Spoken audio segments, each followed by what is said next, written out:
Assalamualaikum warahmatullahi wabarakatuh. Waalaikumsalam warahmatullahi wabarakatuh.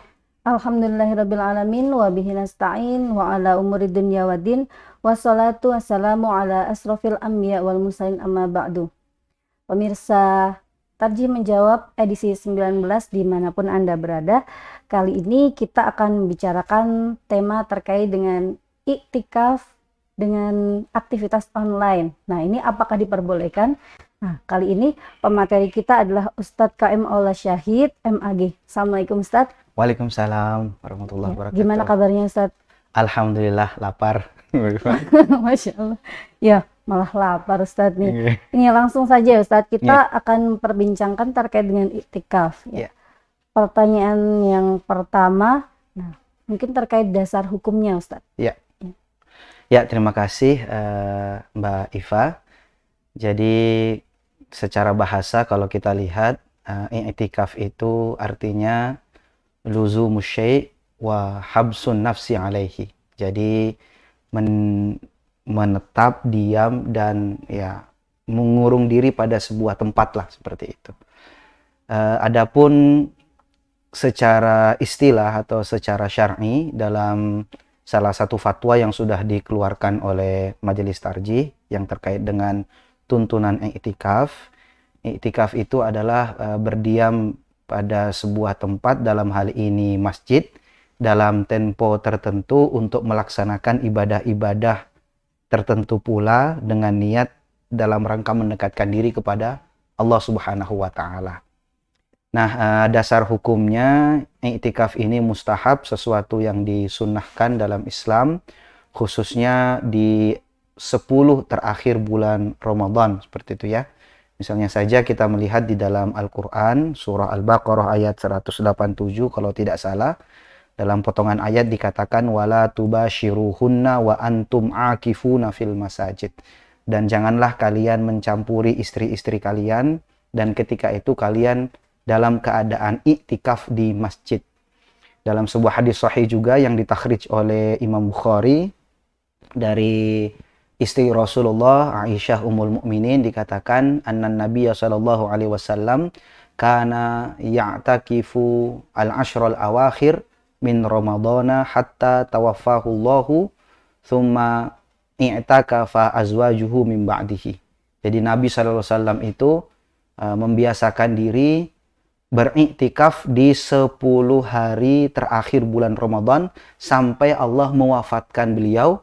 Kemudian para istri Nabi SAW beriktikaf setelah wafatnya beliau. Nah, ini adalah di antara dalil-dalil yang menjadi dasar hukum kesunahan iktikaf ya, khususnya di 10 terakhir bulan Ramadan. Adapun di luar itu sebenarnya juga boleh iktikaf seperti itu. Wallahu a'lam bishawab. Ya, berarti orang yang junub itu tidak boleh beriktikaf ya Ustaz? Ya, kalau kita atau mengacu kepada panduan yang sudah dikeluarkan oleh Majelis Tarjih, ya memang ketika dalam keadaan junub ya kita tidak boleh iktikaf.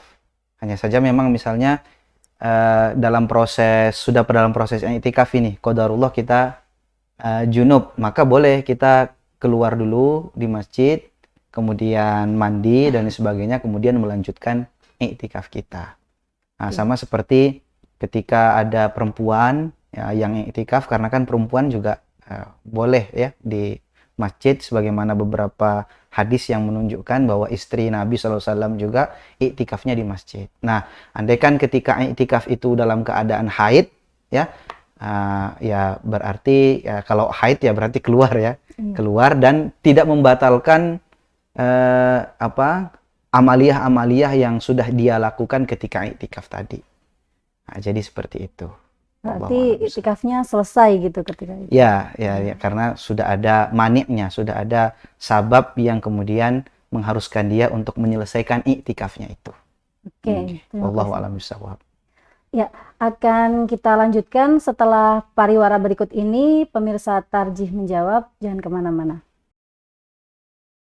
Ya, pemirsa, kembali lagi di Tarjih Menjawab. Nah, pertanyaan selanjutnya nih, terkait dengan ketentuannya Ustadz. Apakah ada ketentuan harus melakukan apa aja gitu, atau bebas seperti yang orang-orang banyak lakukan gitu. Bagaimana? Oke, terima kasih Mbak Iva. Kalau kita berbicara tentang ketentuan, berarti kita akan membahas kaifiatnya ya, tata caranya ya. Jadi yang pertama ya, seperti tadi yang sudah kita bahas sebelumnya, bahwa selama dia Islam, kemudian balik, akil, dalam keadaan suci, baik laki-laki maupun perempuan itu bisa melaksanakan i'tikaf. Nah, terlebih dahulu tentunya kalau dia mau melakukan i'tikaf, dia harus berniat i'tikaf. Nah, seperti itu. Itu penting agar i'tikaf itu dianggap sebagai amalan syar'i. Kemudian yang kedua, kaifiat terkait dengan waktu pelaksanaan. Nah, jadi waktu pelaksanaan memang kalau kita melihat diskusi-diskusi fikih ada perbedaan pandangan ya. Berapa lama seseorang bisa disebut i'tikaf ya. Ada pendapat yang mengatakan harus sehari semalam. Salah satunya itu seingat saya adalah pendapat dari mazhab Malikiyah. Artinya 24 jam baru disebutnya i'tikaf. Tetapi dari mazhab Hanafiyah menyebutkan ya tidak ada batasan waktunya. Seperti itu. Boleh dalam tempo-tempo tertentu saja. Nah, maka kalau kita melihat fatwa kaifiyah atau tuntunan i'tikaf yang dipilih oleh Majelis Tarjih adalah pendapat dari mazhab Hanafiyah ini. Jadi kita boleh i'tikaf, boleh 3 jam, boleh 2 jam, boleh juga sejam seperti itu. Jadi insya Allah tidak akan memberatkan kita. Jadi kalau punya aktivitas wajib misalnya, itu tidak akan memberatkan kita untuk melaksanakan i'tikaf, karena sejam pun insya Allah sudah dianggap sebagai i'tikaf seperti itu. Nah, itu terkait dengan waktu pelaksanaan Mbak Iva. Nah, kaifiyah terkait dengan pedoman, terkait dengan tempatnya. Nah, pada tempatnya ini prinsipnya i'tikaf itu di masjid. Nah, berdasarkan tadi ayat yang menjadi dasar hukum dari i'tikaf itu kan wa antum aakifuna fil masajid. Nah, jadi di situ secara zahir atau makna teks dari ayat itu orang-orang yang beriktikaf itu di masjid. Hanya saja memang ulama berbeda pendapat. Berbeda pendapatnya pada mendefinisikan masjid yang boleh digunakan iktikaf. Apakah harus masjid jami ataukah masjid biasa? Nah, kategori masjid jami ini yang pertama digunakan untuk sholat Jumat. Kemudian yang kedua digunakan untuk sholat 5 waktu secara berjamaah. Adapun masjid non jami ya masjid biasa, ya bisa jadi masjid yang tidak digunakan sholat Jumat, hanya digunakan untuk sholat 5 waktu ya secara berjamaah. Nah, untuk dua pendapat ini dalam fatwa Majelis Tarjih itu memilih pendapat bahwa yang ideal memang beriktikaf di masjid jami. Tetapi ya kalau tidak bisa atau ada hal-hal tertentu yang tidak memungkinkan kita untuk sholat di kategori masjid jami ini, maka boleh juga kita iktikaf di masjid biasa, ya musola dan sebagainya itu bisa. Wallahu a'lam bishawab. Iya, ini ada pertanyaan Ustadz. Tadi kan lebih baik idealnya kan di masjid jami. Kalau di rumah Ustadz, nah biasanya yang bertanya seperti ini ibu-ibu biasanya ya, karena mungkin perempuan banyak hajat, ada anak, ada yang lain sebagainya. Kira-kira kalau di rumah gimana ini Ustadz? Oke. Ini karena pertanyaannya kan perspektif Muhammadiyah ya, atau perspektif Majelis Tarjih. Saya ingin mengatakan terlebih dahulu begini. Sependek pengetahuan saya, sependek bacaan saya belum menemukan ada putusan atau fatwa resmi yang secara spesifik membahas itu.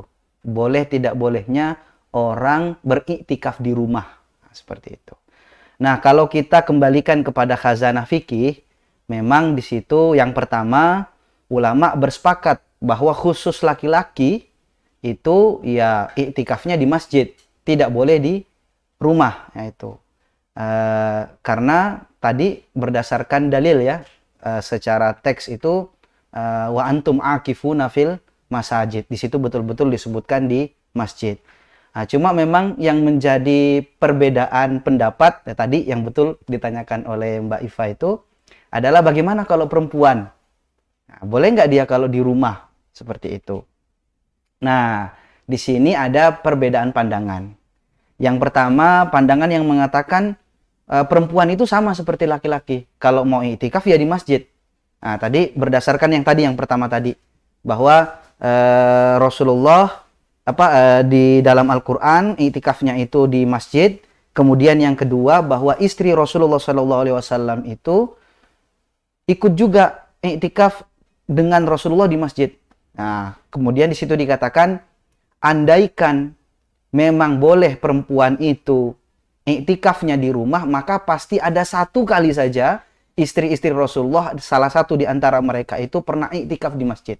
Nah, dan pendapat yang mengatakan tidak boleh ini mengatakan tidak kita temukan riwayat yang menyebutkan bahwa ada istri Rasulullah itu yang iktikafnya di rumah. Nah, seperti itu. Makanya kemudian kelompok pertama ini juga berdasarkan kepada pendapatnya Ibnu Abbas yang mengatakan bahwa iktikaf di rumah itu bid'ah katanya. Nah, tetapi ada juga yang memperbolehkan. Misalnya qaul qadim, salah satu qaul qadimnya Imam Syafi'i dan juga salah satu qaulnya mazhab Hanafiyah yang itu memperbolehkan perempuan itu iktikaf di rumah. Ya, karena beliau melakukan reinterpretasi terhadap makna masjid. Jadi intinya kelompok dua yang memperbolehkan ini mengatakan bahwa rumah itu atau ada bagian rumah yang memang disitulah tempat biasanya perempuan sholat. Maka tempat biasanya mereka sholat itulah yang disebut masjid untuk perempuan. Maka boleh untuk mereka untuk sholat di tempat itu karena tempat itu didefinisikan untuk perempuan sebagai masjid untuk mereka. Nah, makanya boleh juga kalau mereka boleh menegakkan sholat di situ, berarti boleh juga mereka iktikaf di situ. Nah, yang terakhir, pendapat terakhir saya ingin katakan juga, dan ini pendapat yang perlu kita pertimbangkan seperti itu. Jadi pendapat yang terakhir ini mengatakan bahwa kalau ada udzur ya, atau kalau ada keadaan yang mendesak atau keadaan darurat yang mengharuskan seseorang atau tidak ke masjid, tidak bisa ke masjid seperti itu. Contohnya apa?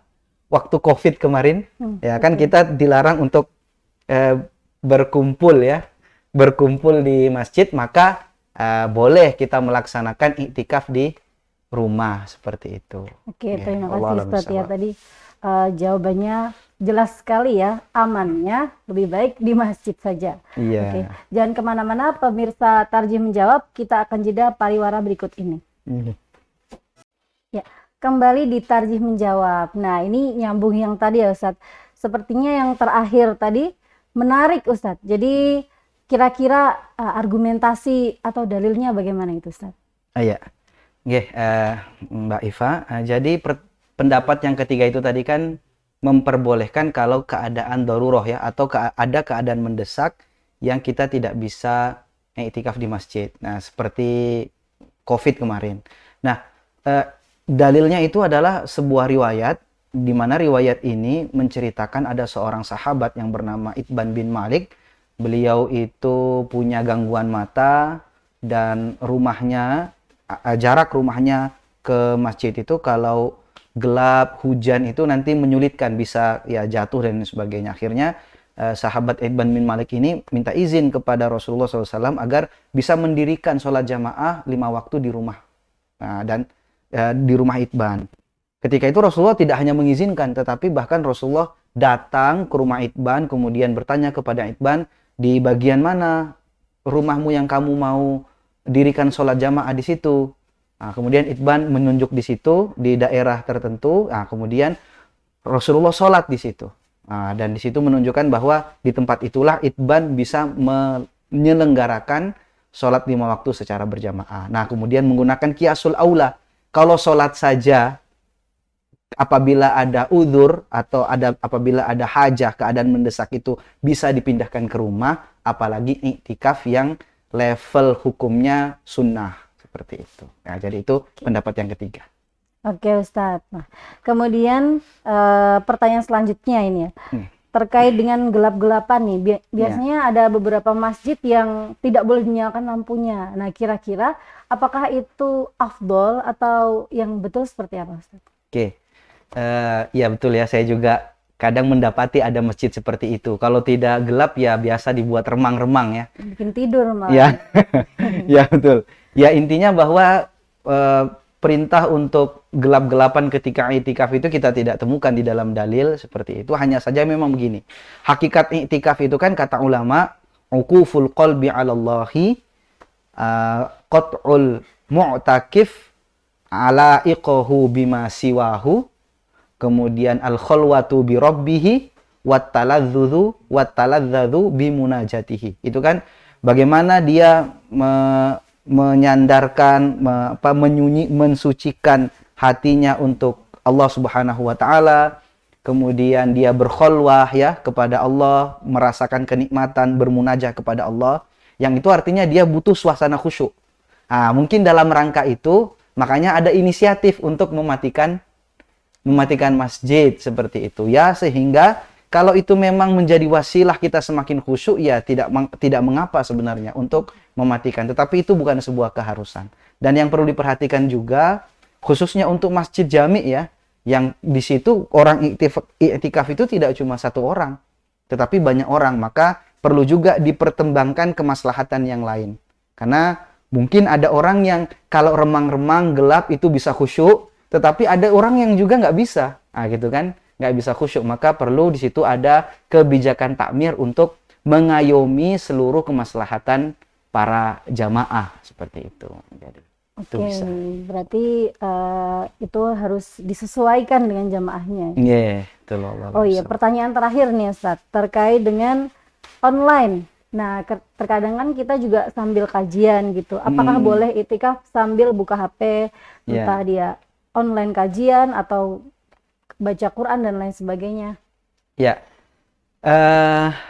kalau di buku tuntunan Ramadan itu sebenarnya begini. Jadi ada 3 hal yang bisa membuat kita boleh melakukan sesuatu, mungkin keluar masjid dan lain sebagainya. Contohnya misalnya di situ ada alasan udhrin syar'iyyin, ada udzur syar'i. Misalnya harus membersihkan badan dan lain sebagainya. Atau kemudian yang kedua ada al-hajah atau yibah. Ada kebutuhan yang baik seperti mau makan karena lapar atau lain sebagainya. Kemudian yang ketiga ada dalam keadaan daruroh. Nah, itu boleh kita keluar masjid seperti itu. Atau kemudian kategori yang kedua adalah ada hal-hal yang diperbolehkan kita melakukan selama i'tikaf. Nah, di antaranya adalah makan, minum, tidur selama kita bisa menjaga kebersihan. Nah, kemudian juga di antaranya adalah kita mengikuti halakoh. Jadi ikut halakoh keilmuan, halakoh zikir, halakoh membaca Al-Quran. Itu juga boleh. Nah, bahkan di antara yang bentuk sunnah yang disarankan ketika kita i'tikaf itu adalah, ya kalau dalam buku tuntunan itu bagian daripada sunnah itu adalah membaca buku-buku agama. Nah, sehingga sebenarnya dari logika ini, dari ketentuan-ketentuan ini, kita bisa mengambil satu kebijakan hukum. Boleh tidak kita online seperti itu? Nah, atau memegang HP. Sebenarnya memegang HP-nya boleh-boleh saja. Apalagi memegang HP atau kita menyediakan HP agar misalnya kalau ada keadaan-keadaan darurat yang terjadi, itu kita bisa tahu informasinya. Itu boleh seperti itu. Kemudian yang kedua misalnya juga ikut kajian secara online. Itu juga diperbolehkan karena itu juga kan bagian daripada hal yang disunnahkan tadi. Nah, hanya saja memang kalau kemudian online-nya atau pegang HP-nya melakukan hal-hal yang tidak bermanfaat ya, min husni islamil mar'i tarkuhu ma la ya'ni, seperti main game ya. Game itu. Atau mungkin lihat ini ya, jual beli saham gitu kan. Ya itu ya sebaiknya kita tinggalkan karena itu tadi tujuan dari hakikat dari i'tikaf itu kan betul-betul kita membutuhkan suasana khusyuk untuk membangun hubungan kita dengan Allah Subhanahu wa taala. Nah, ya, saya kira itu. Itulah ya Ustadz. Jadi harus tetap fokus ya, jangan terganggu oleh yang lainnya. Oke, pemirsa, terima kasih Ustadz atas materi yang disampaikan ya. Alhamdulillah bermanfaat ya insya Allah.